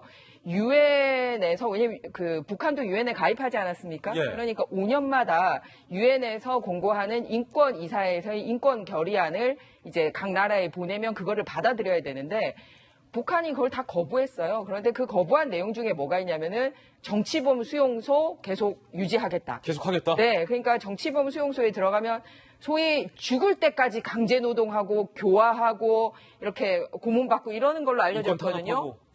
그 계속 유지하겠다고 공고안 안 받아들였습니다. 또 뭐냐면 사실상 민주가 아니라는 게 뭐냐면 이 성분제를 유지하고 있는데 성분제 폐지하라라고 역시 유엔에서 얘기를 했는데 그것도 안 받아들였습니다. 출신 성분제도. 그렇습니다. 그러니까 사실상 계급사회가 유지가 되고 있다라는 거죠. 또 그 이외에도 종교 소적을 자유롭게 가질 수 있느냐라든지 또는 식량 문제가 최근에 북한 문제가 되고 있다라고 얘기를 하고 있습니다만 국제사회가 뭘 공고했냐면 식량을 가지고 주민 통제하는데 이용하지 마라라는 내용도 있었습니다. 그러니까 먹을 거 줄까 말까 하면서 주민들 통제하는 거였거든요. 그것도 퇴짜났어요? 네. 그런데 이런 것들 소식이 밝혀진 게 바로 어제입니다. 그런데 연이어서 이런 대상을 두고 자유민주 사상에 근접했다라고 얘기를 하니 도대체 뭐를 보고 자유라고 얘기를 하고 뭐를 보고 민주라고 하는지 입장을 다시 한번 밝혔으면 하는 바람입니다. 아니 게다가 김배은 박사님, 전직이긴 하지만 국방부의 수장이 이런 발언을 하니까 그 밑에 있는 현역 장성들이 북한이 미사일을 쏴도 저거 아무것도 아니야. 골프 치자. 왜 골프 치냐고 하니까 그 장군들 소관 아니니까 괜찮다. 라는 저 국방부에 있을 때는 이런 해명 국방부 내부에서도 용납이 안 됐는데 지금 제가 국방부 떠나고 몇 년 지나서 국방부가 바뀐 건지 세상이 바뀐 건지 제가 그때 달나라에 살았던 건지 이해가 안 돼요, 도통. 정치적인 군기강 회의가 맞는 것 같고요. 정부가 이거 미사일이 아니라 발사체다라고 얘기를 계속 하고 있는 상황이니까 그리고 북한 차원에서 자위권 행사로 자기들이 하게 되는 통상적인 훈련이라고 얘기를 하니까 아무것도 아닌 것처럼 오히려 골프를 쳐야 되는 상황을 대한민국 정부가 그렇게 만든 것은 아닌지 저는 우려를 금할 대목이 없는 상황인 것 같습니다. 얼마 전에 박찬주 전 대장 얘기 우리 참 많이 드렸는데요. 대한민국 지금 군이 오합지졸이 돼버렸다는 얘기를 한 적도 있고 오죽하면은 육군 참모총장이라고 하는 인사가 청와대 행정관이 부른다고 쪼르륵 따려가게 되는 그런 모습까지 연출됐다라고 박찬주 대장이 강하게 매섭게 비판한 적이 있는데 사실 우리 대한민국의 가장 강력한 위협이 되고 있는 현실이 그대로 나오고 있는 것이고요. 송영무 장관이 저렇게 얘기하면서 9.19 군사합의에 대한 답을 하기도 합니다. 9.19 군사합의 왜 했냐라고 물어보니까 과거에 대한 얘기 더 이상 하지 말고 미래지향적인 방향으로 나아가자고 얘기를 한 거예요. 그래서 미래에 우리가 서로 총불을 내려놓고 평화로 가는 길에서 종전에 준하는 9.19 군사합의 했다는 건데요. 그 미래의 결과가 북한은 이 익스칸데르급 미사일로 볼 수 있듯이 대한민국에서 사드나 패트리어트로도 방어하기 어렵다라고 하는 이 탄도미사일을 발사하고 나서도 대한민국을 향해서 삽사에게 대한 이야기 동시를 쏟아내는 게 작금의 현실입니다. 송영무 장관의 발언이야 우리가 뭐 잘 알려진 것처럼 과거에 여자의 일생은 여자 마음대로 되지 않는다. 네. 그리고 이 군에 찾아가고서는 식전 행사 말씀과 여자의 미니스커트는 짧으면 짧을수록 좋다 등에 대한 발언으로 이미 수차례 부서주가 오른 바가 있기 때문에 뭐 그닥 놀랍지도 않은 상황인데요. 예. 이런 말 쏟아내는 거 보니까 내년 총선이 가까웠잖아요.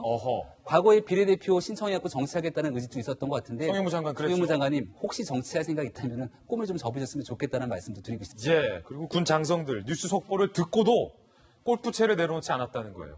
저는 그 대목에 저는 그 대목에 정말 아직까지도 놀랍습니다. 네 번째 악플 주인공 만나보시죠.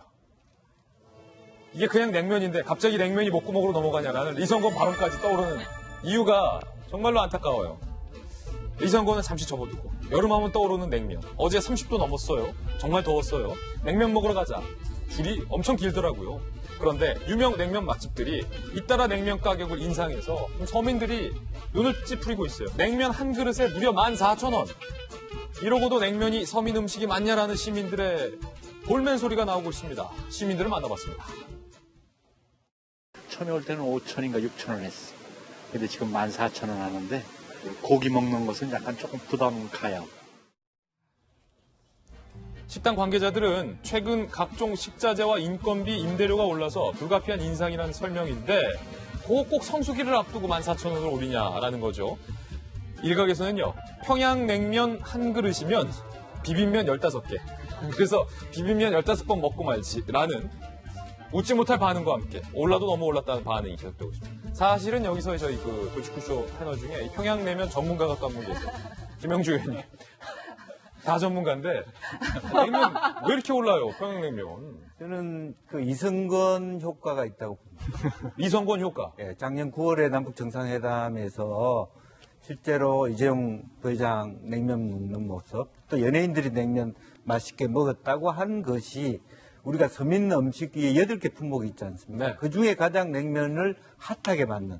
그래서 작년에 가장 많이 뛴 부분이 바로 냉면입니다. 리성고 때문이다, 결국에는. 예, 작년 평균 말하자면 8,100원에서 8,800원 이런 정도로 많이 뛰었거든요. 그래서 지금 현재 2011년도에 냉면이 한 10,000원인데 지금 14,000원이라면 그새 8년 사이에 40% 뛰었지 않습니까? 예. 그래서 이제는 냉면을 서민 음식에 넣어야 되냐 이런 생각을 하게 됩니다. 짜장면이 지금 한 그릇에 비싼 곳은 뭐 한 6,000원. 5,000원에서 7,000원. 보통은 사이인데. 5,000원인데 네. 보통 짜장면을 서민 음식으로 하는데 냉면은 지금 14,000원이면은 평균 서민 음식 아닌 거네요. 맞아요. 대표적인 서민 음식이 김밥, 칼국수, 짜장면 이런 것들이 있는데 이런 것들도 조금씩 오르기는 했지만 물가 상승률에 너무 차이가 난다라는 것과 그리고 딱 온도 오르자마자 가격이 같이 올랐다는 점에서 굉장히 30도 안타깝게 찍자마자. 네, 생각합니다. 그래서 제가 대체 음식 하나 소개해드리고 어떤 거요? 싶어요. 혹시 밀면이라고 들어보셨는지? 에이. 왜냐하면 전쟁 때 이제 네. 북한에서 피난 오신 분들이 그 북한 이 자리에서 밀면을 밀면 안 되죠. 냉면을 드시고 싶은데 이제 밀면 밀려요. 전분이 없다 보니 밀가루하고 전분을 섞어서 이제 부산에서 그 맛있어요. 아픈 역사가 있는 음식입니다. 맛있어요. 네, 그리고 가격도 아직 이러다가 뭐 동네 돼지국밥까지. 아니 그래서 제 얘기는 예. 냉면이 이렇게 비싸게 하면 대체제였던 밀면한테 밀릴 수도 있다 이 얘기를 네. 드리려고 한 겁니다. 알겠습니다. 네. 저희는요, 그 60초 광고 후에 오늘의 힐링 뉴스로 돌아오겠습니다. 잠시 후에 저와 함께 힐링하시죠. 네, 오늘 힐링 뉴스의 주인공은 정말 온 국민이 사랑한 빙속의 여제 이상화 선수가 어제 눈물의 은퇴 선언을 했습니다. 너무 아쉬운데 이상화 선수의 이야기 들어보시죠. 이상화 선수가 기자간담회를 가지면서 이제는 은퇴하고 싶다라고 깜짝 은퇴를 선언한 겁니다. 그런데 은퇴를 하는 이유가 더욱더 지켜보는 사람들을 짠하게 했어요. 들어보시죠. 하지만 저의 의지와는 다르게 항상 무릎이 문제였습니다. 마음과는 다르게 몸이 따라주지 못하면서 최상의 컨디션을 유지하지 못한 제 자신에 대해 많이 실망했습니다. 국민 여러분들이 조금이라도 더 좋은 모습으로 기억해 줄 수 있는 위치에서 선수 생활을 마감하고 싶습니다. 항상 빙상 여제라 불러주시던 최고의 모습만을 기억해 주셨으면 합니다. 사실은 이 불모지와 같았던 어떤 여성 그 스피드 스케이팅 500m에서 밴쿠버, 소치 2연패를 달성했고 36초 36의 세계 신기록까지 보유하고 있는 우리 이상화 선수이기 때문에 비록 어제 본인도 아쉬운 거예요. 무릎이 예전 같지 않다라는 말을 하면서 어쩔 수 없이 은퇴를 선언했지만 우리는 기억할 겁니다.